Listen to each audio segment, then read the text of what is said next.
fam, that's what they call me. Hello everyone.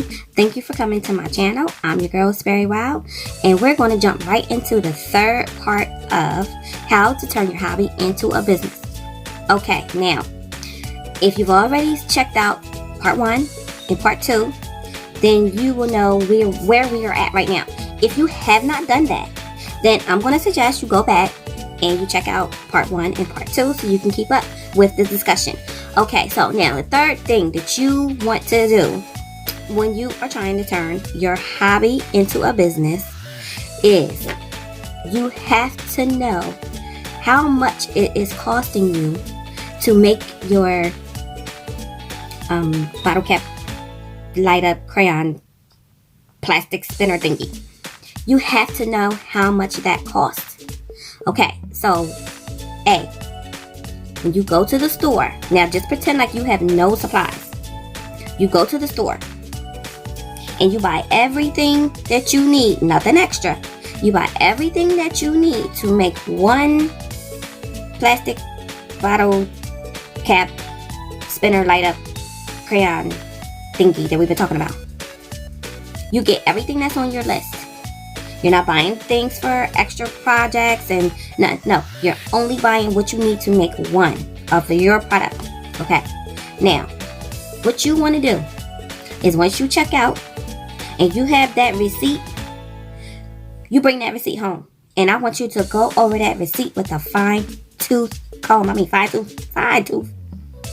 And you're going to get your piece of paper and you are going to write down everything you have on your receipt. You're going to list your items by how much they cost. You're even going to write down the sales tax, what that was, and how much you paid for everything. And that's going to be on the first page of your notebook. You got to get a notebook for this, y'all. Okay? Because these things are going to be very important moving forward. Okay. Now, you wrote down everything. You know how much it costs. Let's just say it cost you $2 to make your bottle cap spinner light up glow in the dark thingy. It cost you $2. Okay. You write that $2 down. And then you already know that we are selling these for $6. Okay? So then you're going to subtract that $2 from that $6. You got $4. That is going to be your profit margin. Y'all hear me? That's your profit margin. So that means for every bottle cap light up glow in the dark spinner thingy you make, you're going to make $4. That's good. Because you're only spending $2 to make it. Okay? Because you're charging $6. Now you use that example to price your items. Now, if you are making something more expensive, let's just say your item, you're going to charge $45 for, I don't know, some glitter boots. I don't know. Y'all, I'm just throwing it out there. You're going to charge $45 for them. And it cost you $35 in supplies to make them. You're not going to make no money off of that. Because it's going to cost you more to make them than what you're going to make. Now, think about this. Think about the time that it took you to make them. The money that you spent. Now, we also going to start factoring gas. You know, and gas to the store. Gas back if you didn't have gas in your car already. Well, but every time we make a trip to the store, we're just going to factor in gas. I automatically factor in $10 gas. Automatic. Okay? Because you got to get there and you got to get back. Okay, now, B. When you go to the store, when you start a project, because now, this is about to be a business, y'all. This is about to be a business. So, you have to change your mindset from a consumer to what I want to call you, a seller. You're no longer the consumer. Now you're the seller. You're the seller. So now you have to think like a seller, and you got to think like a consumer. Did that make sense? I'm gonna tell you why I say that. Because you have to know how sellers think. They don't think like consumers. Even though we are consumers, even though we're sellers, we're consumers too. So you have to know both. You got to know what people are thinking. You have to know how people shop. You have to know what catches your eye. Is it the price? Is it the packaging? Is it the way it smells? Is it because it's the first thing you see when you go into the store? Or is it because it's in the checkout aisle and it's right there and you can grab it? Or is it because it's on your Facebook page and it's on your timeline and you can see it? Or is it because it's you put it in your photos and it's buried in your photos and nobody can find it? Okay. So all these things are very important. So you know how to set up your business moving forward. Now remember, we just getting started. These are all the basics. These are the basics that get you started. Here he go. This man outside. Here he go. As soon as I start, every time y'all, when I start recording a video, here come this man with his big old mouth. Anyway. Okay. The next thing you got to do, that list of supplies and where you bought it from. Because now we're gonna try to cut that cost. So if it costed you $2 to make it, we're gonna try to get that cost down to $1 or $1.50 or $1.75. Even if you cut the cost by a quarter, honey, that a quarter saved is a penny earned. Okay, listen, cutting the cost is gonna help you have bigger profit margins, meaning you can make more money. So the goal is to produce your item for cheaper and sell it for more. Okay, now listen up. It's a flip side to that. Even though you want to cut costs, you don't want to start cutting quality. I'm gonna tell you why I say that. Because quality is always better over quantity. Are y'all with me? You always want to have a real good product instead of having a real cheap product and it ain't good. Okay? So if you have an okay price product and it's good, that's what you want. You don't want a cheap product and the quality is bad. Or you don't want a high price product and the quality is bad. That you don't want, because you're not going to be able to get any customers. And the customers that you have, you're going to lose them. Let me tell you how you lose them. Let's just say you start off making your spinner bottle cap light up neon glow in the dark thingy, and you were using E6000 glue to put it together when you first started making them. Okay, y'all stay with me now. And for those of you who don't know what E6000 is, just Google it. It's industrial strength glue, and it dries clear, even though they have. I'm getting off topic. Anyway, you were using that glue to make your thingy, and then you felt like you buying that glue was costing too much, because E6000 do cost a lot, like almost $5 for the big tube. All right, and now you decided, I need to cut this cost down. So let me use Madam Aileen's that glue, some industrial strength glue that she making up in her basement in the backwoods in Indiana somewhere. And you decide, because you seen it and it only costs $1.50 instead of $5 a tube. It costs $1.50, and it says that it would do the same thing as the E6000 glue. Okay, so you get Madam Aileen from Indiana backwoods glue, because she made it big and with her glue. And you say, I'm gonna give it a try. And you use it on your product, and guess what? It falls apart. And then you find that the glue don't dry clear. It dries like dandruff. All right, and then you find that it got a terrible smell. It gave you a headache. You had to wear a mask. You're like, Dad, what is that? And you figure out it was the glue.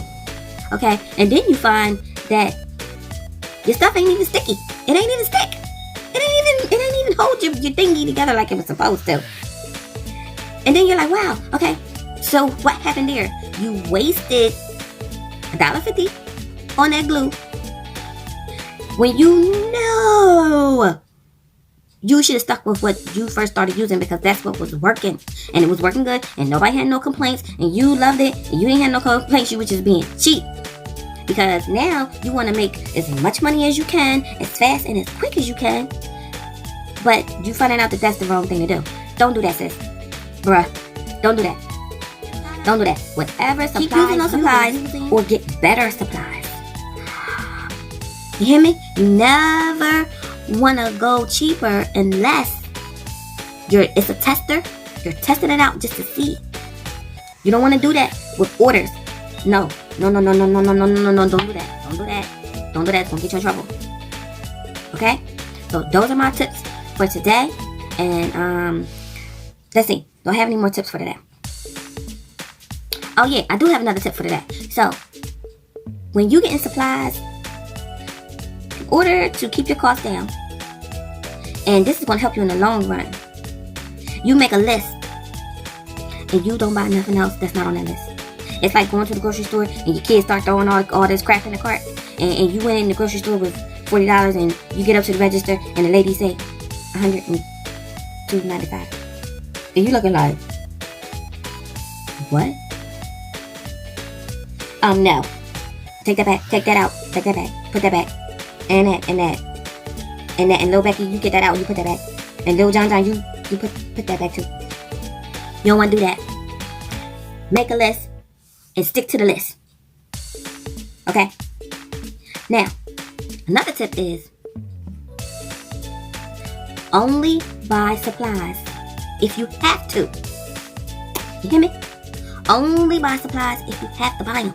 Don't just be going out saying, I'm gonna get orders. I'm gonna really get orders because I'm really pushing this, and I'm gonna get orders, and let me go use my credit card and spend $5,000. That's 22 cents. What? Are you kidding me? That's not the way to start a business. A small business at that. Cause you ain't got no money. You ain't got no money. You only buy what you need. Okay? So let's piggyback this, because y'all know I piggyback a lot of things. Alright. Let's just say you got an order from a school or something, I don't know, art teacher, light up neon thingies to her students. So they can learn how to do it. I don't know. Okay. You got an order for 10. So what you want to do? You know you need more than one tube of glue. You know you need several bottle caps. That means you got to drink way more beers. You're looking forward to that part. Okay. You know you're going to need more crayons. You're going to need more lights and more puff paint and whatever else it is that you're using. But only buy enough supplies for your order. Because you don't want to overspend, honey. You ain't got no money. Don't have no money. Overspend. Only buy what you need. Okay? Only buy what you need. And another thing that you don't want to do, this is C. If you have one product and you decided that you're going to do a spin-off of that product and start another product, no, don't do that. Don't do that. Because your first product has not gained enough traction for you to introduce another product. So that's what what's one of the things we're going to talk about in my next video. How to stay focused. You got to stay focused. You have to stay focused. And let's just say you started out with 2 products. You introduced both those 2 products at the same time. Your bottle cap spinner thingy and puff paint, glitter art, rhinestone skateboard. You introduce both them things at the same time. Stick to them 2 things. But I'm really telling you just to stick to one. But if that's what you did and they go together, I don't know, maybe the bottle cap thingy jumps off of the skateboard. I don't know. But if those 2 things go together, okay. But other than that, stick to one product. Because what you don't want to do is introduce a product and then introduce another one, because the other product is going to take the focus off of the first product. And you want to gain as much traction with that first product that you can. This is very important. You have to push it out properly. You got to push it out properly, and it takes time. Sis, listen up. This does not happen overnight. This whole process does not happen overnight. I have had my business since 2011. And it has literally taken me all that time to get my business to where it's at now. Okay, that brings me to what letter are we on? A, B, C, D. C. letter C of the tips. And if anybody is, watching this video in the middle or whatever, now we're talking about tips of how to turn your hobby into a business. Okay, letter C. What was it? Oh God, I forgot. That don't make no sense. I forgot that quick, y'all. I forgot. What was it? Okay, well, it'll come to me. And that'll just be a whole nother video. So, what I want to say is, thank you so much for watching my channel. Thank you so much for watching my channel. Thank you for returning if you're not a new subscriber. Thank you for giving me your time. Thank you for giving me your patience, because y'all know that, hey, my videos are very generic right now. I'm just getting started, and I don't have no backup puffy dancers, or I don't have none of that. I ain't got stuff flying across the sky and, all the graphics, and I don't have all that stuff. All the beautiful thumbnails, and hey, I don't have it. Okay, so I want to say I thank you. I appreciate you. Always go with God and stay creative. Bye.